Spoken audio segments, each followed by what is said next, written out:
Sabotage and terrorism at the nuclear enrichment facility in Natanz, Iran. An attack widely attributed to Israel, backed by the United States. It comes just as talks are underway in Vienna to revive the Iran nuclear deal. So what was the real target of this sabotage? The enrichment facility or the diplomatic talks in Vienna? Let's find out. I'm Richard Medhurst and you're watching the Communiqué.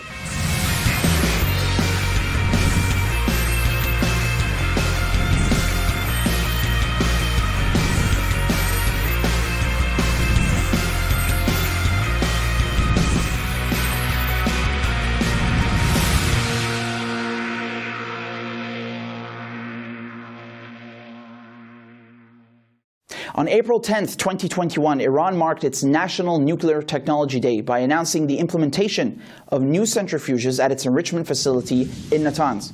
Iran's President Rouhani announced a chain of 164 centrifuges of the IR-6 model of Iran's newer generation centrifuges, producing 10 times more than the previous chain. However, the following day, on Sunday, April 11th, it was Iran's Atomic Energy Agency that released a statement saying an accident had taken place at Natanz. Reportedly, a power cut had resulted in damage to some of these centrifuges from an older generation. Very shortly afterwards, it became clear that this wasn't actually the result of an accident, but that of an attack, of sabotage.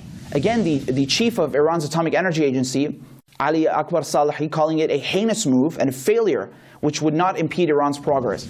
The New York Times reporting a conflicting story saying that it wasn't a power blackout, but the result of an explosion, citing unnamed intelligence officials. Now, the first clues about who is responsible for the attack came from Khan, an Israeli public radio, which cited anonymous intelligence sources that Israel's spy service, the Mossad, was behind the operation. Amichai Stein, an Israeli public broadcaster, also tweeted out that the Mossad was responsible. There were several other veiled comments from Israeli officials, no less from Netanyahu, who just the day before had said, quote, "The struggle against Iran and its proxies and the Iranian armament efforts is a huge mission. The situation that exists today will not necessarily be the situation that will exist tomorrow." Israeli Chief of Staff Kohavi also said that, quote, "The IDF's actions throughout the Middle East are not hidden from our enemy's vision, who are observing us, seeing our capabilities, and carefully considering their next steps." Perhaps purposely vague? The timing of these statements in the wake of the attack is certainly peculiar, to say the least. The leaks from the Israeli intelligence to the media that Israel was behind the attack definitely annoyed the Israeli Defense Minister Benny Gantz, who was so angry at the chatter that he ended up calling for an investigation into the issue the day after the attack and the reportings in the media. Now, reacting to the incident, China strongly condemned the sabotage at the Natanz facility. Iran's Foreign Minister Javad Zarif wrote a letter to the United Nations Secretary General Antonio Guterres in which he said, quote, "The deliberate targeting of a safeguarded nuclear facility with high risk of indiscriminate release of radioactive material is nuclear terrorism and a war crime." Shortly after the Israeli attack on the Natanz nuclear facility, Iran announced that it would be increasing uranium enrichment from 20% to 60%, a milestone that it achieved just a few days later on Friday, April 16th. Iran has also announced that it will be replacing the damaged IR-1 centrifuges with the newer generation IR-6 model and installing an additional 1,000 centrifuges in Natanz. Although Israeli media claimed that damage to the facility was so extensive that it wouldn't recover for months, well, that clearly doesn't seem to be the case. Similarly, a few months ago, when Israel killed nuclear scientist Mohsen Fakhrizadeh in November 2020, Iran responded by increasing its uranium enrichment to 20% at the time. Under the JCPOA, Iran may only enrich uranium up to 3.67%. However, since the United States left the deal, which constitutes significant non-performance, Iran has the right under the dispute resolution mechanism to take remedial measures, such as increasing its number of centrifuges, as a pressure tactic for leverage in the diplomatic talks. Speaking of which, this latest act of sabotage at Natanz took place just as talks were underway in Vienna about how to resume the Joint Comprehensive Plan of Action, the JCPOA, or Iran nuclear deal, which was signed in 2015. Now, the Joint Commission of the JCPOA has been meeting here with the representatives of China, Iran, Russia, France, the United Kingdom, Germany, and the European Union. So far, the Biden administration is still not to rejoin the Iran nuclear deal, despite promising to do so, which Trump pulled out of in 2018. Now, Israel has always been vehemently opposed to the deal, so the timing of the attack on the eve of the talks in Vienna, well, it's unsurprising, to say the least. Even in the past, in peace talks between the Israelis and Palestinians, whenever there was a glimmer of hope and peace was on the horizon, Israel made sure to sabotage the peace process and then blame the Palestinians in order to make sure that a Palestinian state would never materialize and that the Israeli occupation would continue. Joining me is writer, commentator, and political analyst Sharmeen Narawani. Thanks for coming on the show. This attack that took place at Natanz, the Israeli media, they've all but admitted that the Mossad is behind this. On the one hand, though, they say it's an explosion. On the other, they say it's a cyber attack. And then they say the facility's been set back for 10 months. Just to get the story straight, can you give us an accurate damage assessment and tell us what took place at Natanz? Yeah, so I wasn't there. However, reading the various contradictory media reports, I think what we can ascertain is that whatever happened was related to the power in the facility. Okay, so the power in that facility is a self-enclosed power system. It's not connected to the city of Tehran or outside. So something was done to the power network in the facility. And as you say, Israelis, and I think now even US officials have suggested it was the Israelis, and they want it to be known clearly that it was the Israelis. In terms of it being out of commission for a year, that we know is an exaggeration, because 2 days ago the Iranians said that they would enrich at Natanz to 60%, and specifically in the Ahmadi Roshan part of the facility. That is the part where the power outage took place. So they're going right back into the very same facility that was targeted by the Israelis. So there's certainly no such thing as a year's delay. So we've seen various reports in the last days that Iran is going to replace the centrifuges with advanced models. It's going to enrich uranium to 60%. Can you tell us what are some of the other responses that we've seen also in the last couple of days? Foreign Minister Javad Zarif, Iran made it clear that this was a terrorist attack, and they reserve the right to respond. So I just read yesterday that someone has been a person of, who was suspected of carrying out this sabotage. Apparently the Iranians have identified an individual. But on Tuesday, 3 things happened. One was that the Iranians said that they would enrich to 60%. The other was an attack on an Israeli-owned vessel in Fujairah, just off the coast of the UAE. And the third was, which we know happened, we know that took place. I don't think Iran has admitted to it. And the third thing was an attack on supposed Mossad agents in Erbil, several of whom were killed. Now that has been both denied and confirmed. So we await the final results of that. So basically the Israelis did what they did, and the Iranians are not in Vienna because they dragged the other parties there. If anything, it was the other way around. So the Israelis do these things, and the Iranians are miffed because, they understand fully that this is what Israel does, this is what Saudi Arabia does to undermine any progress with Iran. So they're not going to walk out of the talks based on this, but they needed to let them know, including the P5, that they would not tolerate this, and they would up the ante accordingly. Now, 60% enrichment is not at all weapons-grade uranium. Even if it was 80%, it's not weapons-grade uranium. So they've enriched just enough to make a significant leap to put the others on call. And I think the Iranians have been very disappointed that the IAEA at the top level and others have not condemned this, but in fact turned the focus on Iran's accelerated enrichment. They just concluded the Joint Commission talks here in Vienna. Do you think, as a whole, that this attack at Natanz, it's strengthened Iran's position at the negotiating table? Do you think that it leaves them with a stronger hand to play? So 100%. I think the Iranians have even said this is, improved our situation at the table. If the Americans are serious about this, they should literally, kick their ally and say, okay, we're going to accept whatever.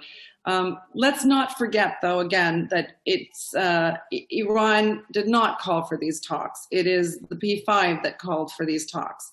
And the Americans that are super keen, after having postured for a good few months since Biden took office, that they are keen for these talks because they know in around 2 months, Iran will hold a presidential election. And the anticipation is that you will have someone who is less inclined to deal with the West and more hostile with the West, someone who will be sort of gearing Iran eastwards. And so this is, if you will, Biden's window of opportunity. So Iran had the leverage going in, right? There was foul play, and Iran showed it's willing to. It can do anything it wants because it's not Iran that needs to be there; it's the other parties. But it hasn't played sour. It's Iran's turned up at the meetings and is progressing with goodwill, if you will. So look, Richard, I'll tell you something. This is really important. Basically, the winners and losers in the Middle East, from the Levant to the Persian Gulf, are fairly clear in every battlefield. What is left is attempts to gain leverage so they can negotiate the peace with something in hand, okay? And unfortunately for the West, they don't have a lot. They've played their hands in all the theaters. They've gone in directly, fighting in wars. They've used proxies. They've sold highest grade weaponry to their allies in the region. So really these talks are about the remaining P5 members and Iran finding a face-saving exit for the US, a face-saving way for the Americans to drop the sanctions and accept Iran's terms. Just to wrap up, because you spoke of chess, some people are saying that this act of sabotage is designed to trip Iran up, and it's a trap. Basically force Iran to leave the talks and undermine diplomacy. And there are other people who are also saying that Iran has been too patient. It's shown too much goodwill, because Iran's come correct so far with everything, and you just can't reason with the West, and they won't engage in diplomacy. What's your take on that? And how would you describe the overall political atmosphere in Iran and how people are reacting to the decisions that have been made so far? Just today, the Russians and Iranians inked a deal to receive, I think, 60 million Sputnik 5 vaccines. When the Iranian people are looking at what's happening on a global stage, they are seeing the Americans unwilling to uphold agreements. I mean, actually, this is bad for all America's allies in the region because they understand that America's not going to be there to save them anymore. They will not act. I mean, don't forget when Iran shot down that $200 million U.S. drone, and when Iran shot a dozen ballistic missiles into U.S. base in Iraq, there was a non-reaction. I would have loved to be a fly on the wall, in the room that Mohammed bin Zayed and Mohammed bin Salman were in at that moment. What? No reaction. And so I think the Iranian people see the Americans walked from the deal, and the Iranians are not going to take bold steps towards this deal because they can't be made to look like fools twice, and nobody has the appetite for it. But again, I think it consolidates this growing view in Iran that when the Americans left, the Chinese bought our oil.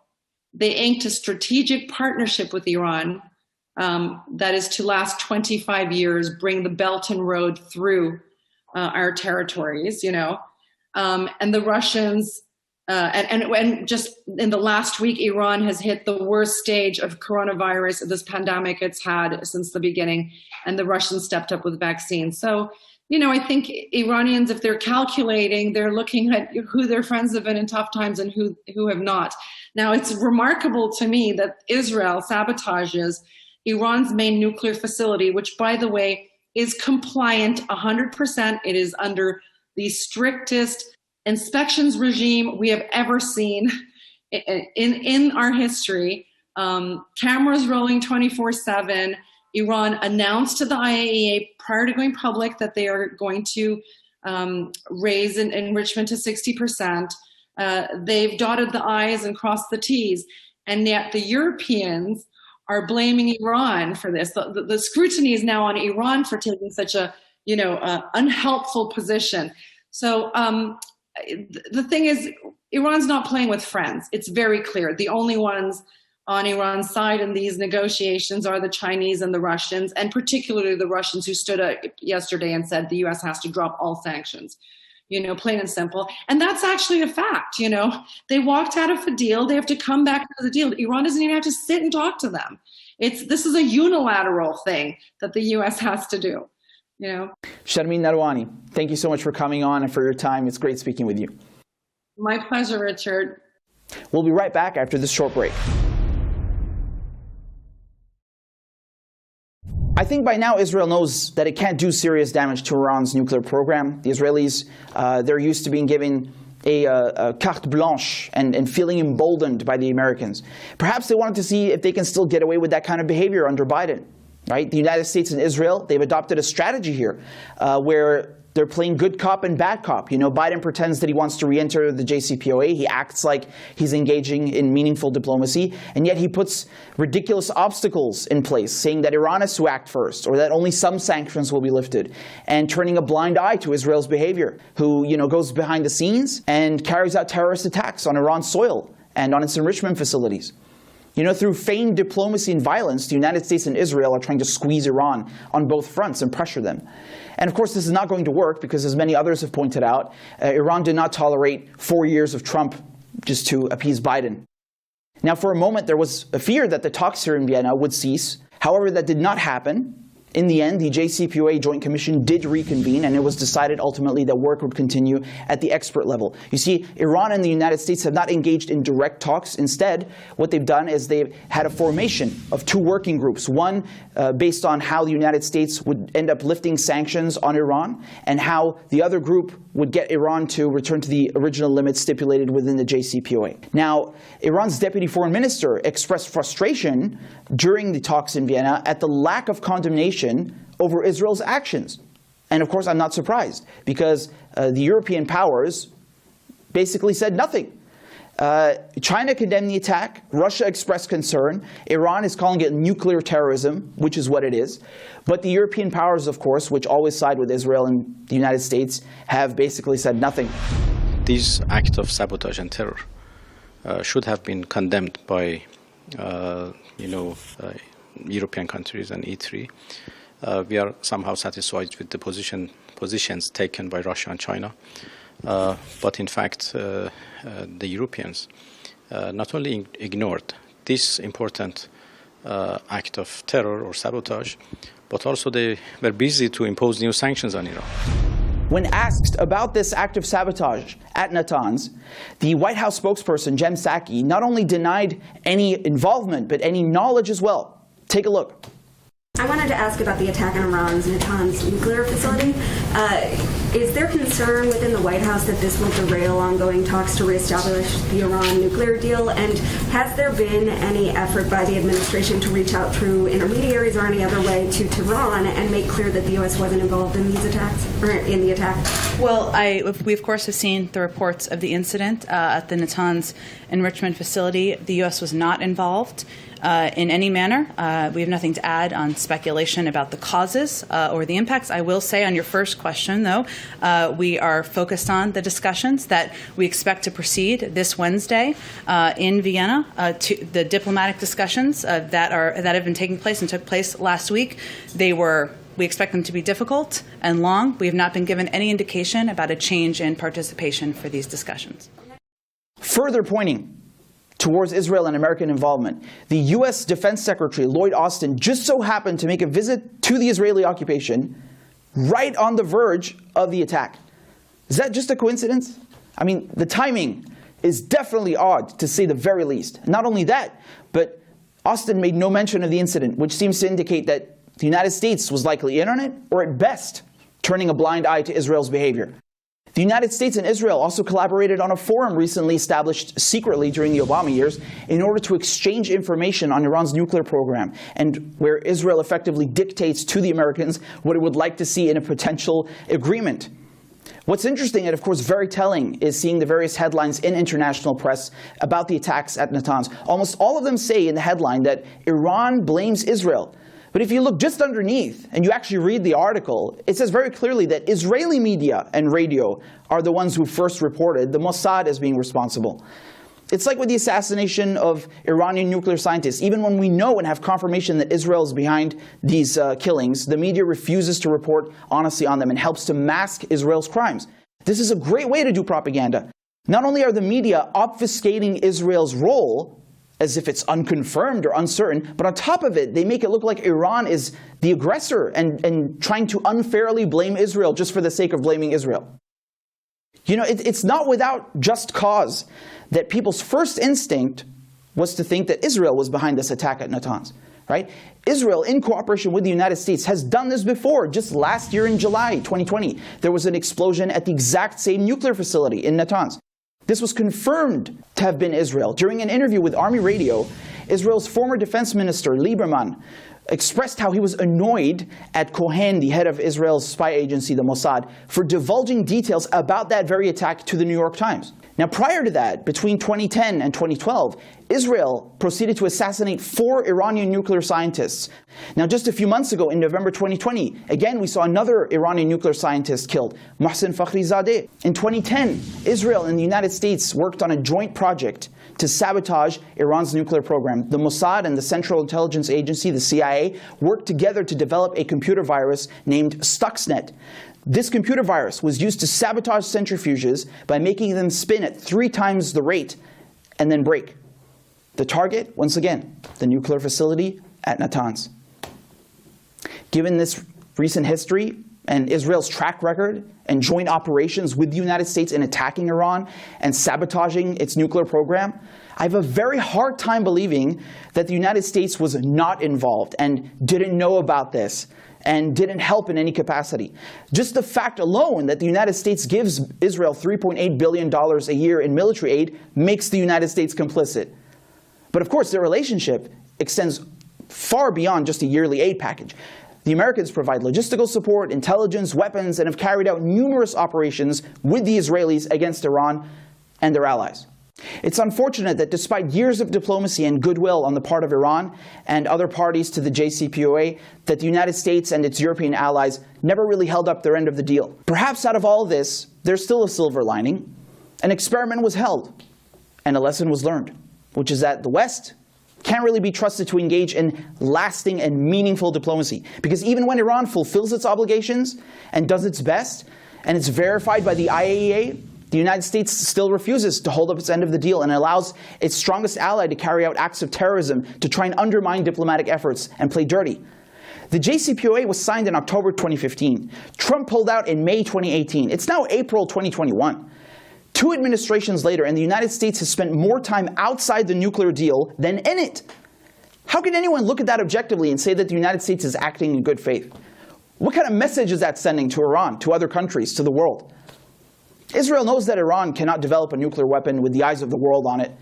Yeah, Iran has the capability in the mines, but with the IAEA 24/7 monitoring under the additional protocol, the JCPOA, and the whole world watching them, it's simply unfeasible. Israel wants to crush Iran's defense capabilities and won't be happy unless Washington makes a nuclear deal 2.0, which limits Iran's ballistic missile program as well as their support for Palestinian, Lebanese, Iraqi, and Syrian resistance, which of course Iran will never agree to. You know, Israel is the only actor in the Middle East with nuclear weapons. Israel has refused to join the Nuclear Non-Proliferation Treaty. Israel has refused to sign the Chemical Weapons Convention. Israel has bombed and invaded every neighboring country, including Egypt, Syria, Lebanon, Palestine, Iraq. Israel has no 24/7 monitoring of its nuclear activities. There are no IAEA inspectors or safeguards there. Israel regularly allows itself to go and murder foreign scientists in Iran, to carry out acts of nuclear sabotage and nuclear terrorism. This is criminal. Can you imagine if Iran was killing Israeli scientists in broad daylight in Palestine or blowing up Israeli centrifuges?